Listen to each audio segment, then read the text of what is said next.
Hi hello வணக்கம், welcome back to Tamil லைவ்ரா channel. ஆக்சுவலாக பார்த்தீங்க அப்படின்னா சிவகார்த்திகேயன் விஜய் டிவியில் தன்னோட பயணத்தை ஆரம்பிச்சு இப்போ பார்த்தீங்க அப்படின்னா பாக்ஸ் ஆஃபீஸ் நடிகர் அப்படின்ற அளவுக்கு அபார வளர்ச்சி அடைஞ்சிருக்காரு. ஸோ ஒரு நடிகராக மட்டும் இல்லாமல் பார்த்தீங்க அப்படின்னா தயாரிப்பாளராகவும் இப்போ அவதாரம் எடுத்திருக்காரு அப்படின்னு கூட சொல்லலாம். முதல்ல பார்த்தீங்க அப்படின்னா சூரிய நடிகராக வச்சு கொட்டுக்காளி அப்படின்ற படத்தை பார்த்தீங்க அப்படின்னா ப்ரொடக்ஷன் பண்ணியிருக்காரு. இதை கூழாங்கல் இயக்குனரான PS வினோத்ராஜ் பார்த்தீங்க அப்படின்னா இயக்கியிருக்காரு. ஸோ இந்த படத்தோட ட்ரைலர் வெளியீட்டு விழாவில் அவர் பேசின சில விஷயங்கள் ரொம்பவே சர்ச்சையாக சோஷியல் மீடியாவில் ட்ரெண்ட் ஆகிக்கிட்டு இருக்கு. அது என்ன அப்படின்றத இந்த வீடியோவில் நம்ம பார்ப்போம்.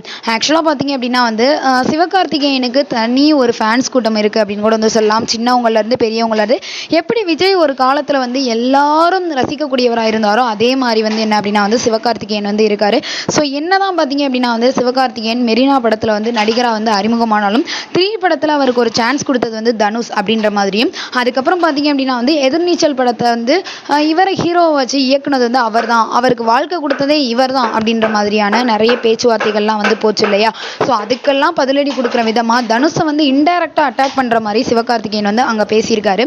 என்ன பேசியிருந்தாரு அப்படின்னு பார்த்தீங்கன்னா, ஆக்சுவலாக என்ன அப்படின்னா சிவகார்த்திகேயனும் நம்ம சூரியும் பார்த்தீங்க அப்படின்னா கிட்டத்தட்ட பல படங்களில் ஆக்டர் அண்ட் காமெடியன் அந்த காம்போல வேறு லெவலில் பண்ணவங்க. ஃபஸ்ட் டைமாக பார்த்தீங்க அப்படின்னா சிவகார்த்திகேயன் அவரை வச்சு நடிகரை இயக்குனார்.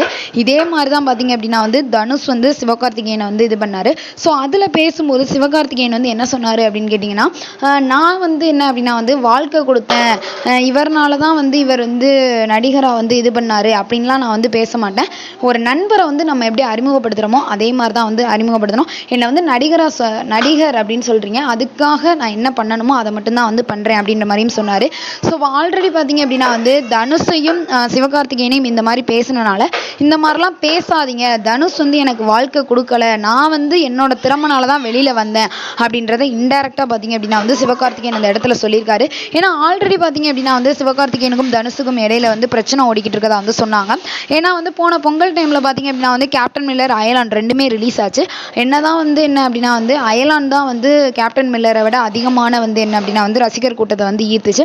ஸோ அதுலேருந்தே கொஞ்சம் பிரச்சனை ஆரம்பிச்சிருச்சு, ஏற்கனவே பிரச்சனை ஓடிக்கிட்டு இருக்கு அப்படின்னு சொன்னப்போ இவர் இப்படி பேசினதை பார்த்து ஓகே இவங்க 2 பேருக்கும் இன்னும் பிரச்சனை போயிட்டு தான் இருக்கு போல அப்படின்ற மாதிரி கன்ஃபார்ம் ஆயிடுச்சு. இன்னும் பலர் என்ன சொல்கிறாங்க அப்படின்னு பார்த்தீங்கன்னா, விஜய் டிவியை அவர் சொல்லியிருக்காரு, அதாவது அவர் நடித்த சேனல் தான் அவருக்கு வாழ்க்கை கொடுத்துச்சு, நிறைய பேர் பேசுகிறத சொல்லியிருக்காரு அப்படின்னு பலரும் சொல்லியிருக்காங்க. எது எப்படியோ கண்டிப்பாக இவங்க 2 பேருக்கு இடையில ஒரு பிரச்சனை இருக்கதாகவும், ஸோ இந்த மாதிரி பேசுறது அவருக்கு ரொம்பவே ஹர்ட் ஆயிருக்கதா இதில் வெளிப்படுத்தியிருக்காரு அப்படின்ற மாதிரி எனக்கு தோணுது. இதை பற்றி உங்களுக்கு என்ன தோணுது அப்படின்னு மறக்காம நம்ம சேனலுக்கு கீழே உள்ள பாக்ஸில் கமெண்ட் பண்ணுங்க. இந்த வீடியோ உங்களுக்கு பிடிச்சிருந்தா லைக் பண்ணுங்க, ஷேர் பண்ணுங்க, கமெண்ட் பண்ணுங்க, அப்படியே நம்ம சேனலை சப்ஸ்கிரைப் பண்ணிருங்க. Okay bye bye. உங்களிடமிருந்து விடைபெறுவது உங்கள் கனகராஜ்.